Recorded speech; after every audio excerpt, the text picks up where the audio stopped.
ሊካሄድ የቀናቶች ዕድሜ በቀረው ሰባተኛው ጠቅላላ ምርጫ ለመሳተፍ ዝግጁ ነን ያሉት የወራቤ ከተማ ነዋሪዎች ቀደም ሲል የመራጭነት ምዝገባ ማካሄዳቸውን የጠቆሙት ነዋሪዎቹ ይህም ሀገርን የማስቀጠል ታላቅ ኃላፊነት መሆኑን ነግረውናል። እንደ ማህበረሰብ እንደ ግለሰብ ከነ ቤተሰቦቼ የምርጫ ካርድ ወስጄ ሰባተኛው ሀገራዊ ምርጫ ለመምረጥ በዝግጅት ላይ እንገኛለን። እኔ ወስጃለሁ። ከዛ ያው የምርጫ መንደሪ ላይ ሁሉም ሰው ካርድ ወስዷል። ሁሉም ሰው ካርድ ወስዷል። ይሄ ግዴታ ነው። የዜግነት ካርድ መውሰድ ማን ምረጥ ራሱ ያውቃል። ግን የዜግነት ግዴታ ነው ካርድ መውሰድ። አንድ ኢትዮጵያዊ ካርድ መውሰድ ግዴታ አለበት። አገርን ማቆም ነው። ስለዚህ ይሄ አልቋል፣ ወስደናል። አሁን ግንቦት 24ንም በውጉት እየጠበቅን ነው ማለት ነው የሚመረጥበት ድምጽ የሚሰጥበት ቀን። የነገዋን ኢትዮጵያ በበለጠ ብሩህ በማድረግ ሂደት ውስጥ የመራጭነት መብት መጠቀም ከፍተኛ ዋጋ አለው ያሉን ደግሞ ወጣት የከተማዋ ነዋሪዎች ናቸው። የሀገር ተረካቢ የሆነው ወጣት የህብረተሰብ ክፍል ድምጼ ዋጋ አለው በሚል መርህ ሊሳተፍ ይገባዋልም ነው ያሉት። ምርጫ ላይ በመሳተፌ ያ የኔ ድምጽ ቫልዩ እንዳለው ነው ፊልም ማድረገው የሚሰማኝ ማለት ነው።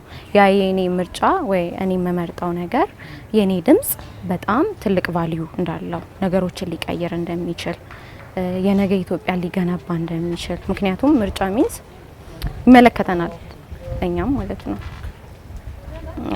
የምንኖርበት ነገር ስለሆነ ማለት ነው። ምርጫ ካርድ መውሰድ እንደ አንድ ወጣት እንደ አንድ ሀገር ተረካቢ ትውልድ ስታስበው የሚጠበቅ ነገር ነውና ሀገሬን ወዳለሁ እኔ ነገ ለሀገር የሆነ ቦታ የሆነ ነገር ሸፍናለሁ ብሎ የሚያስብ ደግሞ ሰው ወጣት ደግሞ መጀመሪያ የሚጠበቅበት እነዚህ አይነት ነገራቶች ላይ መሳተፍ ነውና ከዚህም አንዱ ምርጫ ካርድ መውሰድ ይመስለኛል። ምርጫ ካርድ ወስጃለሁ። እንደኔ ሀገሪቱ ላይ የሚካሄዱትን ነገሮች ሞርሊ የኛ ምርጫ መሳተፍ በራሱ አስተዋጽኦ ያደርጋል።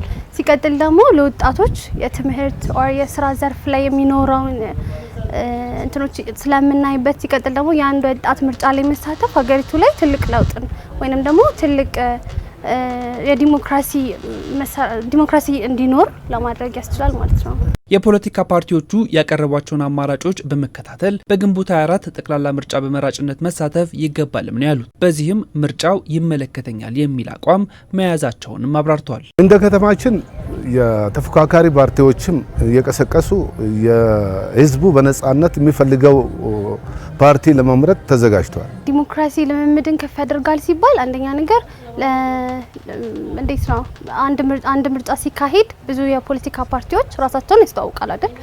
እዛ ላይ ያለንን ልምምድ እናደርግበታለን። ሌላም ጊዜ ስንመርጥ ያለንን ልምምድ እናስተካክልበታለን።